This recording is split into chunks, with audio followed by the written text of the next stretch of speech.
Maayong adlaw mga igsuon kong inabangnon. Ania na usab ang inyong ubos nga alagad, Papi Boy Kano Logronyo. Hinaot nga anaa kamo sa maayong panglawas ug kahapsay sa kahimtang sa inyong pamilya. Adunay nangutana kanako, Papi, sakto ba nga kinahanglan nga mo vote straight me og partido para dali mo lambo ang lungsod?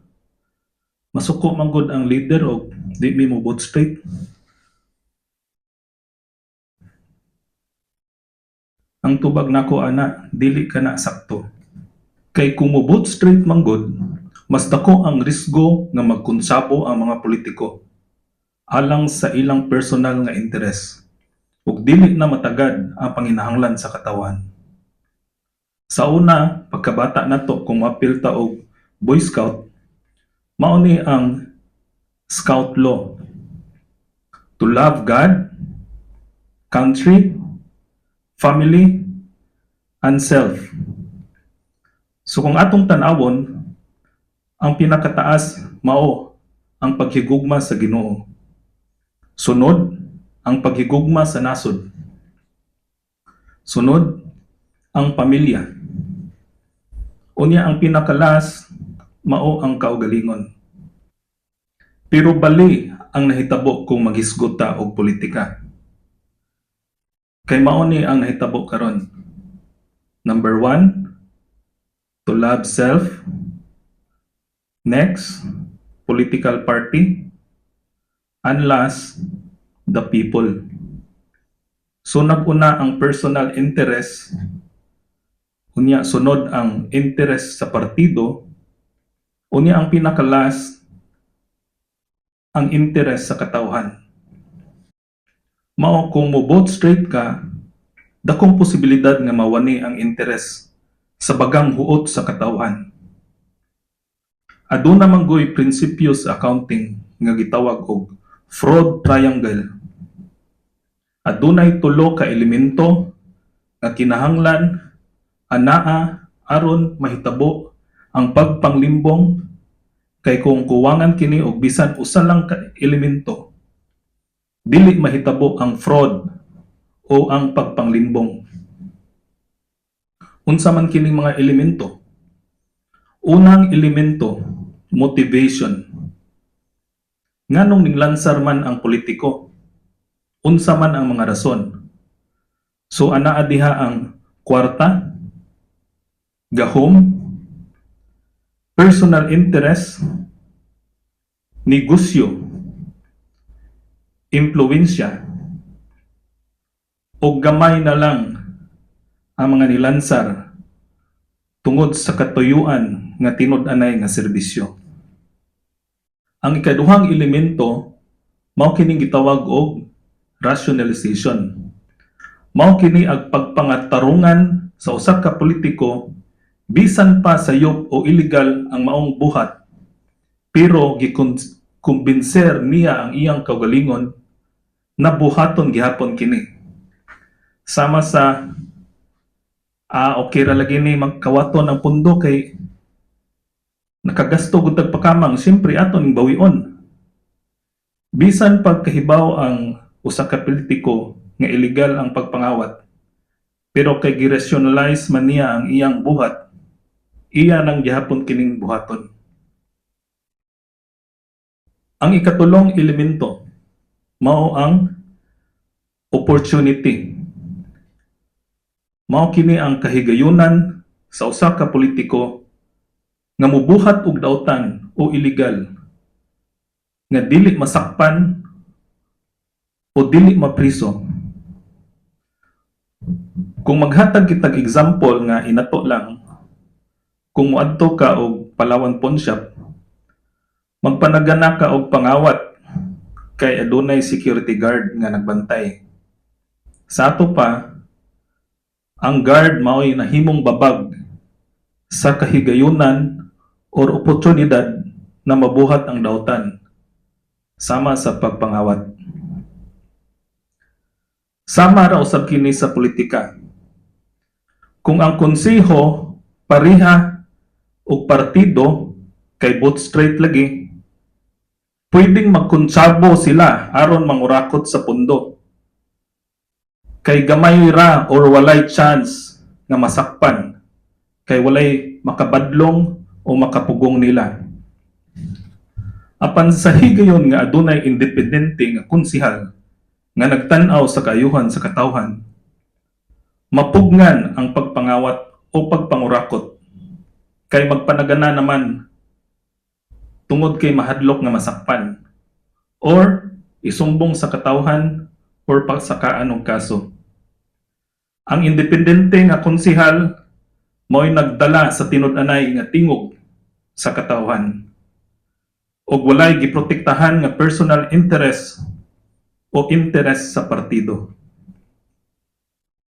Apan moana man lagi sila papi nga dili daw molambo ang lungsod kay magbabagbabak daw kung naay masagol nga lain. Ang akong tubag ni ana dili kana tinuod.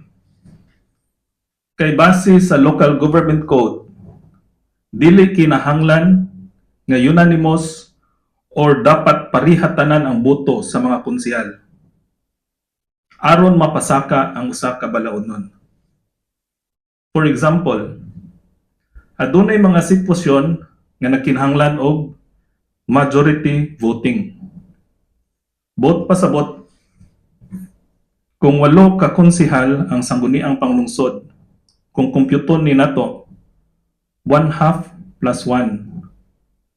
So kinahanglan lang kini og 5 ka boto aron mapasang-at ang balaodnon. Sama sa for example, number 1, pag-aproba og ordinansa o resolusyon. Anaa kina makita sa section 54 sa Local Government Code. Ikaduha, pagpasa og ordinansa sa appropriation. Anaa kana makita sa section 319. Ikatulo, mao ang paghatag og prangkisa o permit. Ana kana makita sa section 447. Ikaapat, kumpirmasyon sa mga appointment sa mga trabahante o empleyado. Ana kana sa section 443. Ug ang ikalima, mao ang pag-aproba og annual investment plans. Kung makita kini sa section 447. So dili kinahanglan nga tanan unanimous pariha ang boto sa konseho aron maaprubahan ang mga balaodnon. Pinaka-common niani majority lang. So kung majority, ang majority sa 8, i-divide og 2 plus 1, mao na nga 5 lang ka boto ang kinahanglan. Ug sa laing bahin, aduna say mga sitwasyon nga nakinahanglan og 2/3 vote sa konseho. Din kung 8 ka konsehal, kinahanglan kini og 9 ka boto aron mapasang-at ang mga balaodnon. So unsa man kini mga balaodnon nga nakinahanglan og 2/3 vote o 9 ka boto sa mga konsehal? Una, mao ang pag-override sa mayor's veto. Makita kini sa section 55 sa Local Government Code. Ikaduha, mao ang pag-reclassify sa mga agricultural lands. Anaa kana makita sa section 20. Ikatulo, mao ang pag-grant og tax exemption, incentives, or relief. Diin makita kana sa section 192. Ikaapat, ang pag-create og bag-ong barangay na kinahanglan kana og 2/3 vote. Ug makita kini sa section 386. Ug ang ikalima, mao ang pagdisiplina o pagsuspenso o pag-remove sa usa ka elective official. after sa usa ka administrative proceeding. Ug makita kini sa Section 60 sa Local Government Code. So walay bisan usa ka probisyon nga nakabutang sa Local Government Code nga kinahanglan nga dapat ang 8 pariha or uyon ang boto aron mapasang-at ang usa ka balaodnon. Kung mahitabo man ta, very rare ra kaayo nga kinahanglan uyon tanan ang 8 ka mga konsehal.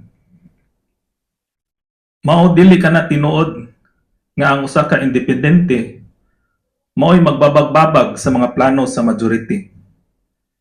Kay bisan pa og dili uyon ang usa ka independente, mapasang-at raman gihapon ang maong mga balaodnon. Kay majority or 2/3 vote raman ang kinahanglan. Pero nganong importante man nga naay independente nga konsehal nga pwede raman di ay maitsapwera ang iyahang usa ka boto. Importante ang independente aron mapatuman ang prinsipyo sa check and balances nga mao'y espiritu nga nakalatid sa balaod sa usa ka konseho. Aron mapugnan ang pagkonsabahay sa mga managsamang partido nga mao'y resulta sa vote straight, unya adunay magpahibalo sa katawhan or mo expose sa mga daotang binuhatan. Sa ato pa, ang independente nga konsehal mao'y watchdog sa katawhan na magdala sa tinud-anay nga tingog ug protektahan ang interes sa katawhan diha sa konseho. Kay kung wala kini, mahimong buta ang katawhan sa mga panghitabo sa lungsod. Ug ang mga opisyalis niini aduna nay gahom sa pagpangurakot ug pagpangabuso. Kay wala na may makapugong nila. Mao kung ikaw dumadapig sa pamki o dumadapig sa abante, akong kinasingkasing nga hangyo, isalot ninyo ang independente nga kandidato pagkakagawad aron maprotektahan ang interes sa katawhan. Karong pinili ay aduna kitay duha ka independente nga kandidato. Numero 16 sa balota, Papi Boycano Logronio. Og number 4 sa balota, Abay Noel Anunciado. Sa akong pakighimamat, usa ka ligdong nga lungsuranon si Abay Noel og lapad ang iyang kasintian isip consultants sa nagkalain-laing LGU diri sa Bohol. Maong bisag asa namong duha, pwede ninyong isalot sa inyong linya. Pero para mas maprotektahan ang inyong interes ug ang interes sa katawhan, mas maayo nga kaming duha ang inyong iboto pagkakonsehal sa Inabanga. Daghan ang moduol kanako na sayang dili ka kadaog kay wala ka manghatag, wala kay pakamang, o wala ka ni line up og partido. Pero sa akong hunahuna, ako maoy maluoy ug gisayangan sa katawhan sa atong lungsod. Iasa man ang pakamang nga mahurot og usa ka adlaw, pero magantos ka og 3 ka tuig. Kay kung atong kompyuton, ang pundo sa lungsod sa Inabanga mukabat og 1.6 billion sulod sa napulo ka tuig.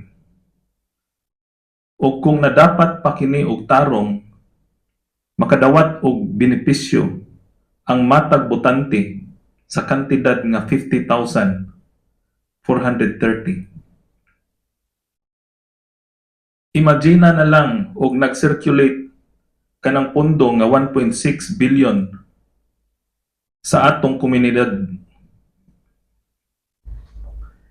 Imagina na lang kung kaning maong pondo nga 1.6 billion nag-circulate sa atong komunidad diri sa Inabanga. Wala untay magutom, dili nihit ang kwarta, sigla ang ekonomiya ug binayloay sa mga produkto, ug adunay tarong na sweldo ang mga trabahante. Ug moresulta kini sa pag-ubos sa mga presyo sa panaliton. Hayahay ang panginabuhian tungod kay daghang kwarta ang nagtuyok sa atong komunidad. Apan karon, tungod sa sayop nga polisiya o panglantaw ug huyang nga konseho kay makontrol sa usa ka politiko, wala madapat og tarong ang pondo ngadto sa katawhan. Kung buot hunahanaon, ang power of the purse or ang gahom sa paggahin og pondo anaa sa legislative department. Kay ang mga konsehal mao man kini ang representante sa mga sektor sa komunidad sama sa agriculture, health, education, peace and order, ug uban pa. Mao kung unsa ang ilang madawat nga mga yungo sa katawhan, mao kana ang ilang hingusgan nga buhatan og balaodnon aron mapunduhan og budget. Apan kung ugaling ang konseho huyang og makontrol sa executive department, dili na mahatagan og pagtagad ang nagkadaiyang panginahanglan sa katawhan. Mao nga kinahanglan palig-unon nato ang konseho pinaagi sa pagpili sa mga konsehal nga adunay baruganan. Mao kung kinsa man gani ang magmadaugon karong piniliay, hinaot hatagi intaw ninyo pagtagad kining mga isyu nga akong gipaabot kaninyo. Dili kini matawag nga pandaot, kay tinuod kini nga kasinatian.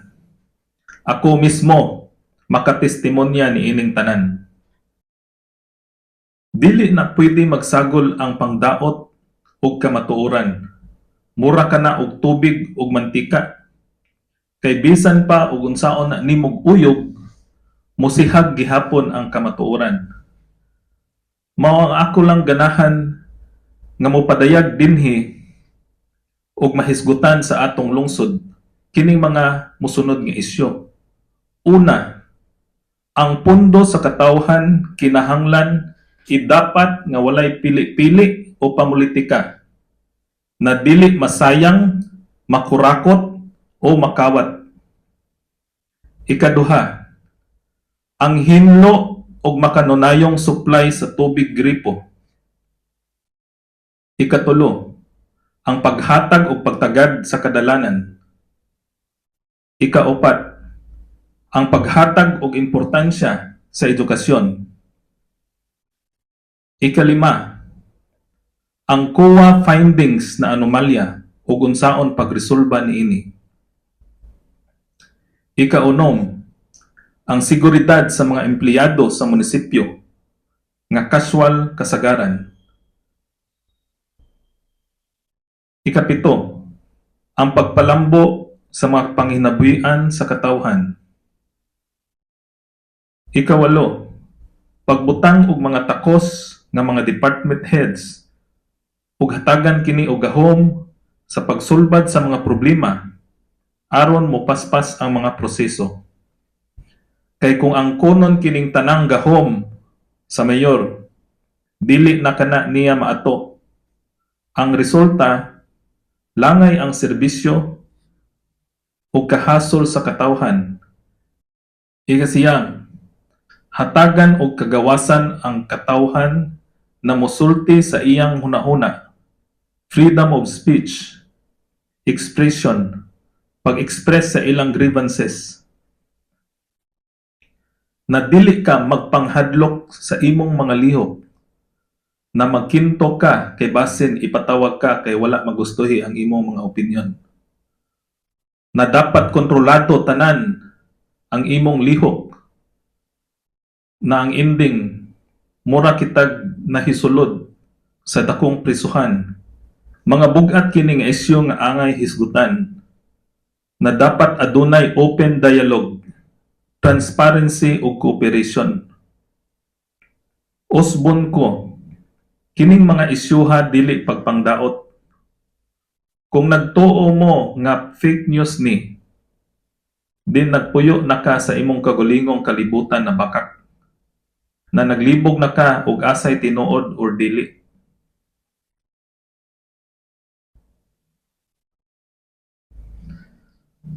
Mao mga igsuon kong inabangnon, dapat ninyong masayran nga kining eleksyon na mao'y pinakaimportanteng eleksyon sa kasaysayan sa Inabanga. Ikaw ug ako adunay gahom karong Mayo 12 aron paghatag sa saktong direksyon sa atong lungsod. Nga makaingon ka sa imong mga apo puhon, na usa ka sa mga nibarog pinaagi sa imong buto nga mao'y hinungdan nga milambo ang atong mahal na lungsod sa Inabanga. Maong manawagan ko ninyo mga igsuon kong inabangnon, adunay direktang koneksyon ang atoang kapait karon, ang atong kawad-on, ang atong kalisod ngadto sa namunuan o nagdumala sa atong lungsod. Hinaot mo pili kamo sa mga takos ug tarong na lider. Ayaw tuguti nga mahikawan o makawat ang imong kaugmaon, ang kaugmaon sa imong mga anak ug ang mga mosunod pang henerasyon.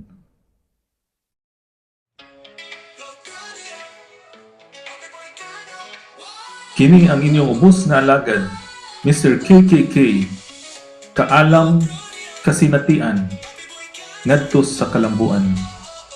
Iboto numero 16 sa balota, Papi Boycano Logronio.